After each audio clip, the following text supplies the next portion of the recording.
Bonjour, aujourd'hui je vous propose un extrait de Libérez-vous de votre passé et accédez à votre puissance d'Annabelle Boyer chez Béliveau Éditeur. Et une fois n'est pas coutume, je vais vous proposer en fait de découvrir la conclusion du livre pour vous donner envie de le découvrir au complet. Conclusion. Le monde a un urgent besoin de votre lumière. Neale Donald Walsch.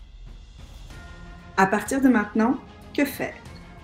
Laissez-moi vous raconter le songe qu'a fait mon amie Chantal Brault, car il est d'une justesse incroyable et permet de mieux comprendre bien des aspects du développement que je vous propose. Chantal a donc rêvé qu'elle était assise dans une chaloupe au milieu d'un marais. Son mari était dans une autre embarcation, un peu plus loin. Dans l'eau se trouvaient des dizaines de cadavres, un peu comme dans le film Le Seigneur des Anneaux, lorsque Frodon traverse un marécage avec Gollum et Sam.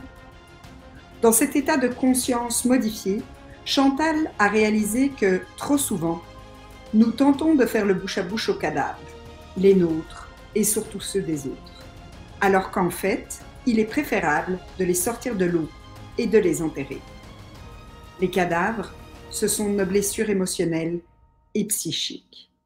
Combien de fois on essaie de régler les problèmes d'autrui, ce qui les responsabilise, plutôt que de prendre soin de soi, d'abord. Lorsqu'on essaye d'extirper un corps du marais, il est lourd. La tâche est ardue. Parfois, il est attaché à d'autres cadavres. C'est alors une grappe de mort qui sortiront de l'eau. Et quand on réussit enfin à en extraire un et à l'enterrer, on réalise qu'il y en avait d'autres qui se cachaient sous lui et qui, maintenant qu'il y a de la place, remontent à la surface. J'aime bien ce rêve parce qu'il me rappelle une métaphore que François Lemay faisait dans sa formation Reset sur la guérison de soi. Il affirmait que certaines blessures venaient seules et d'autres en grappe. Et une fois qu'on a pris soin de celles qui sont les plus évidentes, d'autres se manifestent, qu'on connaît moins, mais qui ont toujours été là. Elles étaient simplement invisibles à nos yeux. Mais comme tout aspect de la zone d'ombre, elles sont souvent perceptibles par l'entourage. Ainsi donc, à travers la lecture de ce livre, vous avez peut-être réalisé quelques exercices et entamé ou poursuivi un travail personnel. C'est excellent. Prenez le temps de clarifier qui vous voulez devenir. On ne peut pas atteindre un objectif qui n'est pas clairement défini. Écrivez cette lettre à l'univers.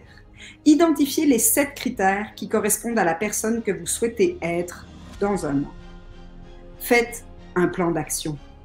Votre saboteur peut se manifester. Faites-le taire.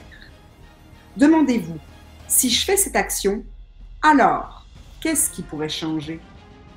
Avec des si, alors positifs, on gère les ruminations et les risques.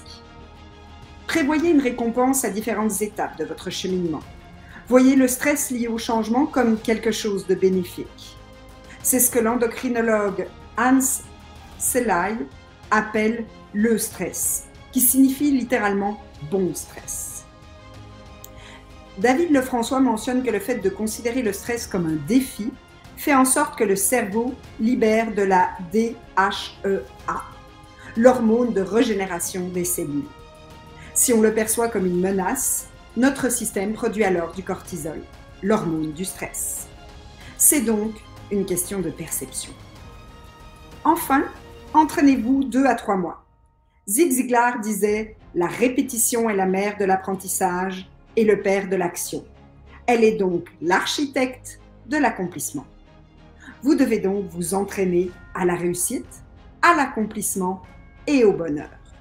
Choisissez votre pensée de remplacement pour contrer l'effet rebond. Et faites-le dans le plaisir, en vous concentrant sur la progression. Pourquoi? Parce que le bonheur ne dure pas, comme le rappelle André Comte-Sonneville.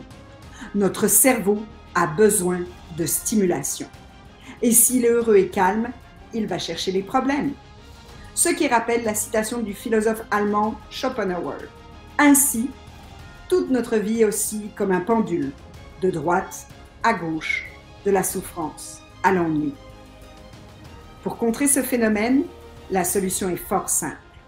Demeurer dans la logique de progression. Comme le dit si bien David Lefrançois, chaque année, ajoutez 10% de nouveautés. Le défi constant permet de canaliser l'inconscient vers l'amélioration de soi. Je vous invite à découvrir ce livre « Libérez-vous de votre passé et accédez à votre puissance » d'Annabelle Boyer chez Béliveau Éditeur. Bonne découverte!